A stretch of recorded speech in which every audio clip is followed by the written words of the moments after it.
Chapter 10. The Democratic Republic of Congo. Section 1. A Personal Connection. Fate seems to have involved me in the Congo in many ways. The husband of my mother's half-sister worked at the Étoile mine in Katanga in 1912, and I have two envelopes addressed to her, one from her father, that's my grandfather, posted in India, addressed to Mrs. Harrison, Star of the Congo, Katanga, Africa, via Cape Town and northwestern Rhodesia. The other is unstamped and presumably local, addressed to Madame Mrs. Harrison, Esquire, care of Mrs. Hayden, Esquire, Lubumbashi River, containing a note dated 1st of April 1912 to buy onions, sugar and baking powder. There were no postcodes in those days. Then, in the 1950s, my cousin Pat Wigdall went to work as an au pair with the family of a Belgian planter on the river near to Stanleyville, which is now called Kisangani. I have several tourist leaflets from the colonial period. Visitors to the capital, then called Leopoldville, were invited to visit the Cité Indigène, the native quarter, and the Museum of Native Life. The leaflet on Costermansville, also called Bukavu, enthuses about the many possible excursions and the Watutsi dances. In fact, a conference on tourism was held in Bukavu, the centre of the African Switzerland, just before independence. There is also a fascinating book full of sepia drawings entitled Naissance du Congo Belge, describing the country in 1903 in glowing terms when it was still ruled directly and viciously by King Leopold II. This book is available from the Royal Museum of Central Africa in Tervuren, Belgium, which was built as a monument to the imagined past glory of the Belgian Empire.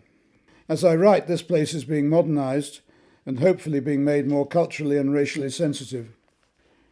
My own concern with the Congo started with anger at the treatment of Patrice Lumumba, which I read about while I was working in India. After my arrival in Zambia, I felt more angry at the creation of the puppet regime of Moise Tshombe in Katanga, backed by Western, mainly Belgian, mining interests. The United Nations peacekeeping force had initially failed to stop the secession of Katanga, and the UN Secretary-General, Dag Hammarskjöld, had lost his life in the process. I went for a day trip to Elizabethville in July 1962, when the État du Katanga flag was flying. There were some fairly ferocious roadblocks on the way, and in the city bullet marks on the buildings and other signs of recent conflict.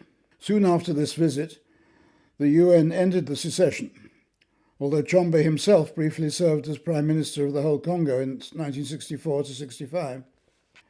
When Edith and I visited the city again twice in 1965, it was looking in better shape.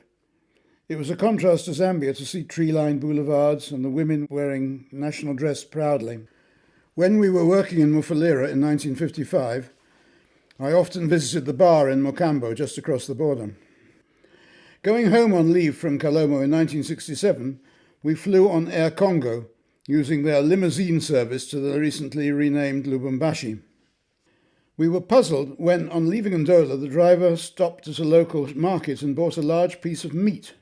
He explained that the border guards had not been paid for months, and this was chai just to let us over the border. Our plans to go on from Congo to visit a friend in West Africa were blocked by the civil war in Nigeria, so we ended up flying Air Congo all the way to Brussels. Our next visit was when we crossed the Congo by rail and riverboat on our journey home from Zambia in 1971. Section 2. CARE International. Much later, in November 2002, CARE International was considering whether to start a program in the Congo, and I was invited to take part in a field investigation. CARE had worked in the refugee camps around Goma after the Rwanda genocide, an unhappy experience, and had pulled out in 1997. Our team of 9 members visited different parts of the country. I was named team leader for the west of the country and spent most of the 2 weeks in Kinshasa, meeting government people and other NGOs, before flying briefly north to Mbandaka, the capital of Equateur province, on the shore of the River Congo. Zimbabwean soldiers had recently left the town. There was little sign of economic activity. I visited a camp for displaced persons, mostly women and children, some who had walked for weeks from the east of the country. The camp was clean and well organised, but very crowded. We met inspectors of schools at the Provincial Education Department. They had no books or materials and almost no budget. To do their work visiting schools, they had bicycles, or they went on the occasional boat up one of the rivers, which involved weeks of travelling, walking and waiting. From Mbandaka, I flew in a very noisy helicopter to Buende over the forest, which was so dense that it was hard to spot the few villages along the riverbanks. The doctor at Buende Hospital welcomed us in his white coat. He had almost no medicines, most of the equipment was broken down, and he had not received a salary for some months, but he continued to try to work. Our team reported back that conditions throughout the country were appalling, and that the wars had led to high levels of malnutrition, disease and mortality, and to a shocking level of abuses of human rights. Close to 2 million people had been displaced, many of them naked because the clothes they were wearing when they fled had long since disintegrated, and they were too ashamed or afraid to come out of the forest to access food, clothing or medical services. 30 years of mismanagement had already left healthcare in the state I found at Buende. It was the biggest threat to people's livelihood. Transport infrastructure had all but collapsed as a result of a lack of maintenance, leaving rural communities totally isolated. For care, the question is not what needed doing, but rather where to start. We recommended that care should develop a longer-term development program as well as responding to the immediate humanitarian needs, starting with healthcare delivery in Kinshasa and economic renewal in Kisangani. I was back in the DRC early the next year, tasked with finding an office and making contacts to start CARE's program. I managed to find a temporary office, an apartment for staff, and a car. I employed a driver called Dodo, who provided many tips on how to survive in Kinshasa.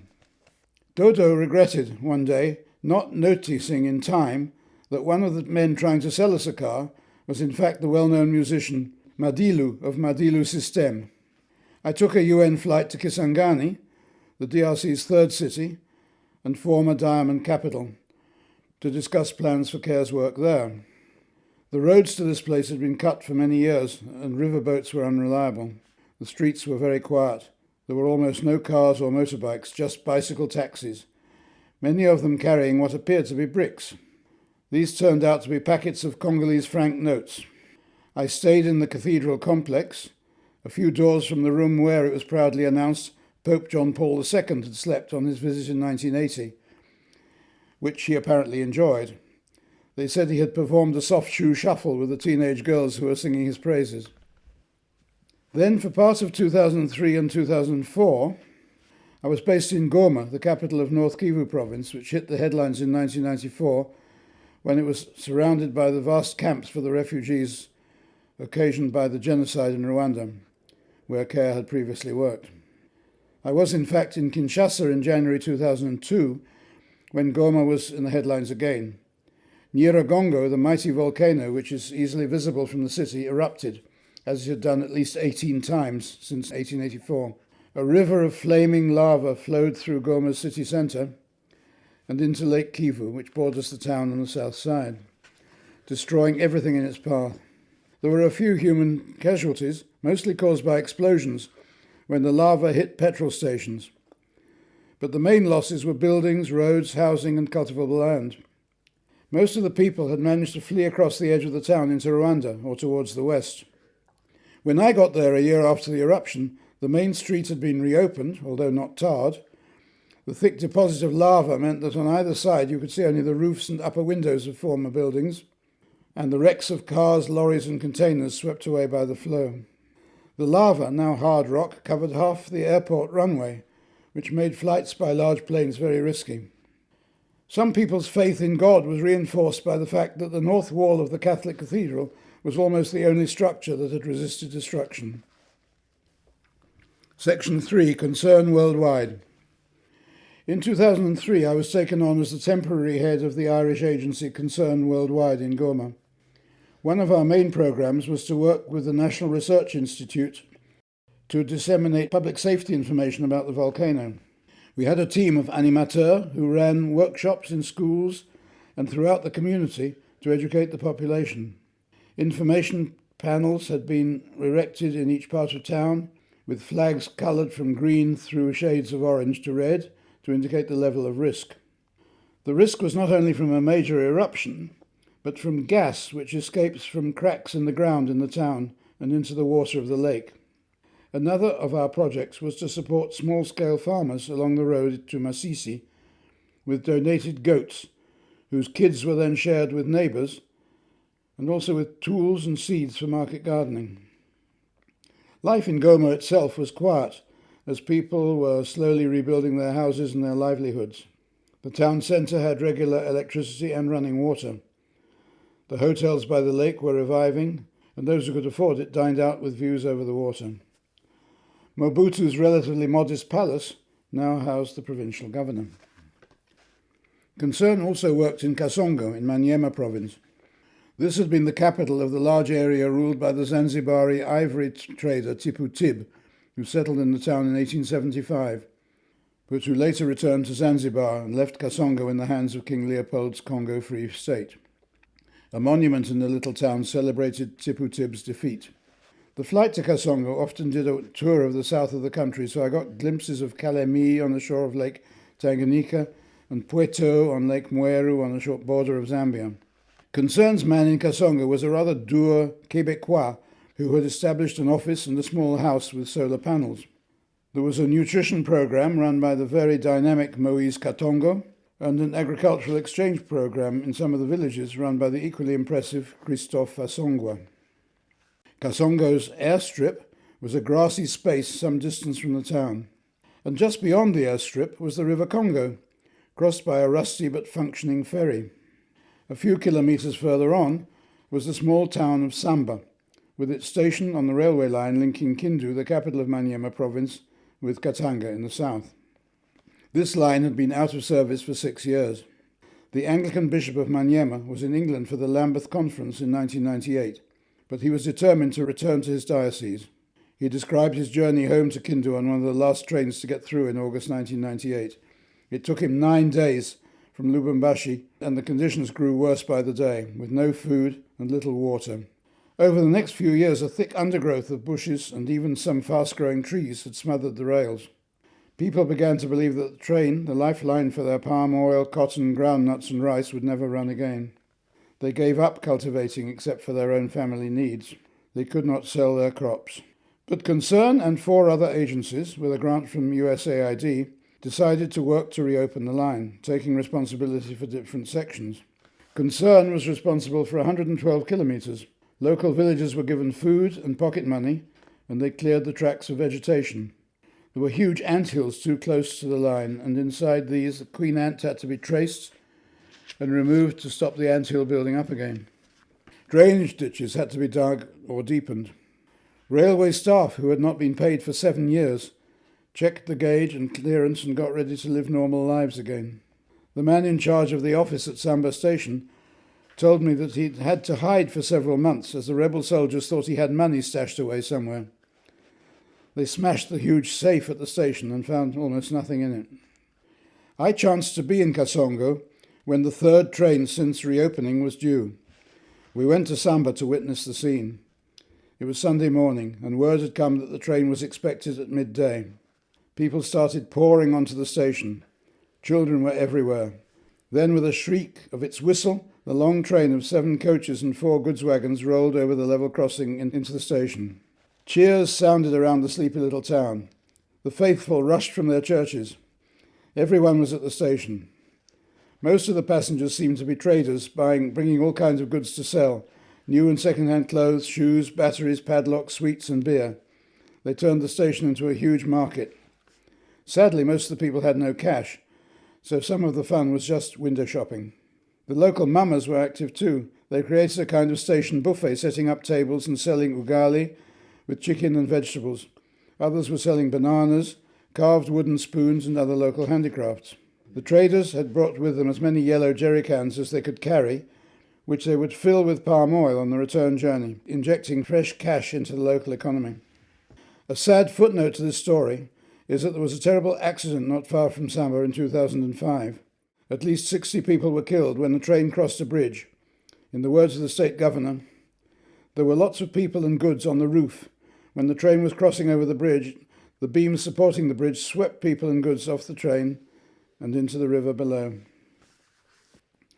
International aid agencies, including the UN, throw up some extraordinary paradoxes.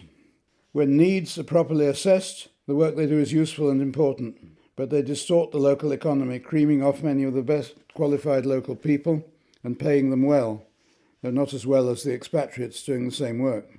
The aid they bring should lead to sustainability, but one often has the feeling that some international NGOs would like to continue forever. They own fleets of large white Land Rovers emblazoned with a prominent logo and a notice prohibiting casual lifts, especially to people with guns. The arrival of one of these vehicles in a locality raises expectations of some kind of aid. Even if the staff in the land cruiser have nothing to offer and are merely assessing the situation, they are quickly surrounded by a horde of children who rush up and stare and practice their French to the extent of asking for a cadeau, a biscuit, sweets or money. With patience and a little Kiswahili, one or two of them can be persuaded to tell their name and say how old they are and which school they go to, but mostly any attempt at conversation just leads to embarrassed giggles. Section 3, Motorbikes and Other Vehicles. Edith took great interest in the local transport in Goma, and this paragraph is based on her observations. Some things are specific to the Congo, but many would be similar in many parts of Africa. The main local transport in Goma was the taxi moto. The motard, or drivers of these motorbikes, are young men who race along the main streets, dodging round more sedate vehicles in a haze of foul-smelling exhaust. There was some effort to license them and make the wearing of a helmet compulsory. The owners of the motorbikes made the drivers pay for the hire of a helmet. There was an outcry when it was proposed that the gilet or yellow jacket should also be worn, as that would have been one more expense to meet from hard-earned income. The pillion passenger had no helmet, of course, and no insurance against the risks. Footnote, by contrast, in Rwanda, the rule for the driver and passenger to wear helmets is strictly enforced. At strategic points, Gaddafis, in quotes, wait with yellow jerry cans to sell fuel to the motards. There are also some minibuses, always full to overflowing and mechanically unreliable. These jobs are one of the few ways of earning a living. To come into town from further afield or to travel for trade in food or fresh fish, the standard means of transport is by lorry. The passengers sit on top of the sacks of produce, exposed to the dust, the weather and the smell of dried fish. These lorries can also attract the attention of bands of robbers, often causing a small trader to lose his, or more often her, entire stock and be left with nothing but debts to repay. There are other ingenious ways of carrying heavy loads. At worst, a woman bent double under the weight, with a band across her forehead supporting a weighty package on her back. Lighter loads, such as bowls and baskets of produce, are balanced on women's heads. Men generally do not carry things, but they make up for that by their expert loading of bicycles, with at least 4 cumbersome sacks of charcoal or 6 crates of drinks piled up on the carrier, and they keep their balance as they make their way into town. There are also roughly nailed wheelbarrows with a single wheel and a flat surface going down to the port, with huge sacks of flour, groundnuts or cement. More amazing still is the chukudu, a homemade bicycle-shaped object with a wooden front and back wheel, but no pedals or saddle, which is used to carry sacks for local deliveries. These seem to be unique to eastern Congo. On the road from the Rwanda border, disabled people in wheelchairs can be seen carrying large sacks or boxes on the leg rest, while a group of boys push from behind. This is because disabled people are allowed to cross the border tax-free and bring their goods with them. Section 4. Observing the election. URAC is a network of NGOs working in the Great Lakes region, which exists to inform its members of the situation in the region and to lobby the European Union and its member states to take action to resolve problems in the area. In 2011, they sent a team of 90 election observers to the DRC. I went as one of 15 from Christian Aid, URAC's only UK member. URAC worked in solidarity with the Congolese network called Agir pour les élections transparentes et apaisées. The sigle is AETA, meaning Act for Transparent and Peaceful Elections. After a day's induction in Kinshasa, 4 of us, 3 Belgians, 2 of whom were born Congolese, and me, flew off to Kalemi on the shore of Lake Tanganyika on the weekly United Nations flight. On the way, the plane touched down at Kananga in Kasai Occidental province. The airport was crowded with people waiting to greet Etienne Tshisekedi. His plane landed.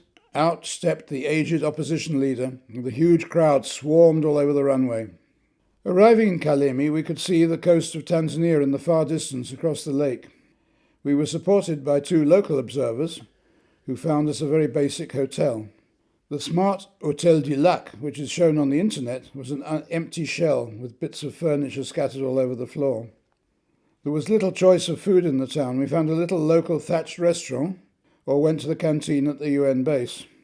We found several other international observers in Kalemi from the European Union and the Carter Center, former Jimmy Carter's excellent organization. Our local partners helped us locate polling stations.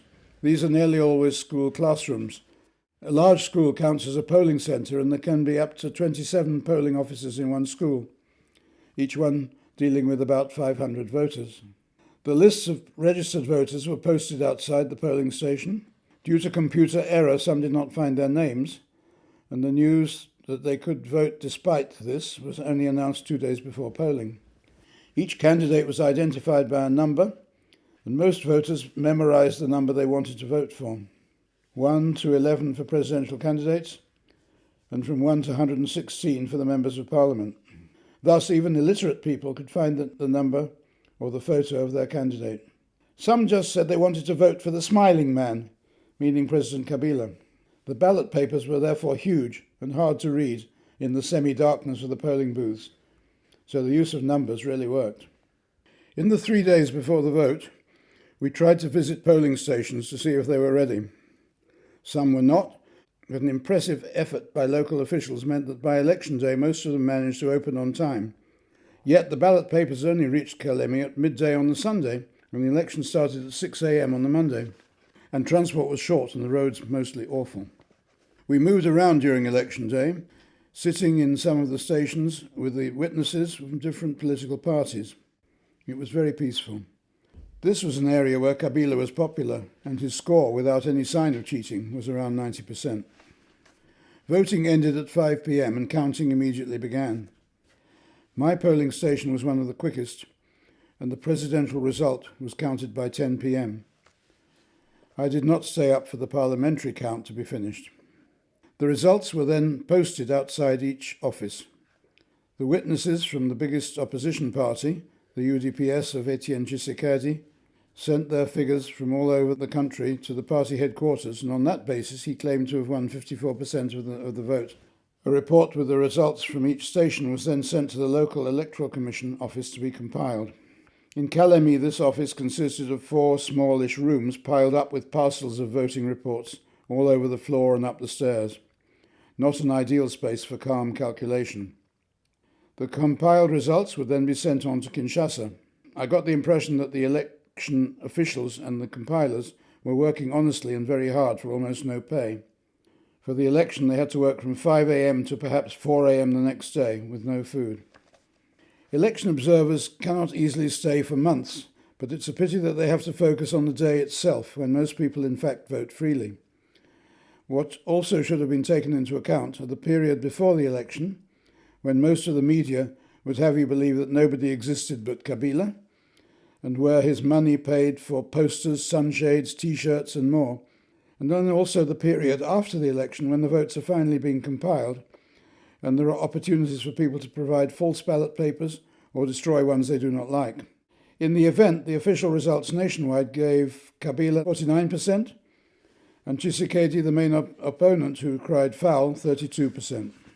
We then had to wait for the weekly flight back to Kinshasa. 2 of my colleagues had the chance to fly down with the Carter Center people to Moba, the next town on the lake shore, further south. My other colleague had relatives in Kalemi, and we had a huge Congolese meal with them. Back in Kinshasa, I was hoping to spend a few days with Bruno Hanses, a friend I'd known in SCI, who was deputy at the European Union mission. But our organisers feared that the contested results would cause trouble, and we were all bundled out of the country after one night's rest. In fact, things did not heat up until the results started to be announced some time later. Kabila was duly sworn in as president. Tshisekedi organised his own parallel ceremony. Whatever the true result, and I suspect that Kabila did win narrowly, half the population did not believe the results, and the president's support in parliament was also fragmented. Kabila was greatly weakened. The absence of African leaders, apart from Robert Mugabe at his swearing-in, was hardly an endorsement. Section 5. Congolese Quakers. My final involvement in the Congo resulted from being a Quaker. A school friend contacted me to ask if I was interested in working for the Quaker Congo Partnership, a project set up by Cambridge and Manchester Quakers. This is a relationship between English Friends and the local Congolese Friends Church. Quakerism in Africa was begun by American missionaries who, as in Burundi, did not worship in silence as in the UK, but in other respects it shares some of the same values, including a strong commitment to peace. Abeka is one of a cluster of villages on the shore of Lake Tanganyika in South Kivu province, across the lake from Burundi, and backed by a steep escarpment, which is the western side of the Great Rift Valley. We raised funds in the UK for 3 projects: a small hospital, a trauma healing centre, and a credit scheme for women. The hospital serves the local area, providing maternity care and dealing with many cases of malaria and anemia, as well as emergencies such as snake bites. Although the well-known massacre at Makobola down the road from Abeka was back in 1998, some survivors and their descendants are still traumatised, as are many others who've suffered from attacks and often rape by Mai-Mai rebels and government soldiers. The women who receive small loans are enabled to set up small businesses, trading, producing vegetables, or making bricks and tiles. We have also been able to pay for a reliable water catchment high up on the escarpment to supply the hospital and the lakeside villages.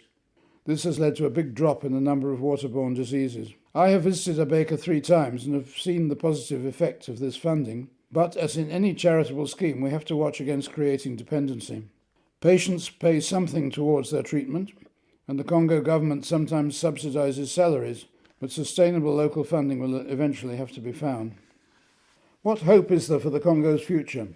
The prophet Simon Kimbangu is said to have prophesied what the first 4 presidents would achieve. For the first 3, Kasavubu, Mobutu, and Mzee Kabila, he got it right. His prophecy for the 4th, Joseph Kabila, was that he would achieve great things. Sadly, this has not yet come to pass, and the 5 chantier, the 5-point plan he promised, has only produced minor improvements, mostly built by the Chinese. The country's enormous potential wealth continues to leak over the borders and into some Congolese pockets. The political structure of the country remains chaotic. Local, mostly ethnic conflicts continue.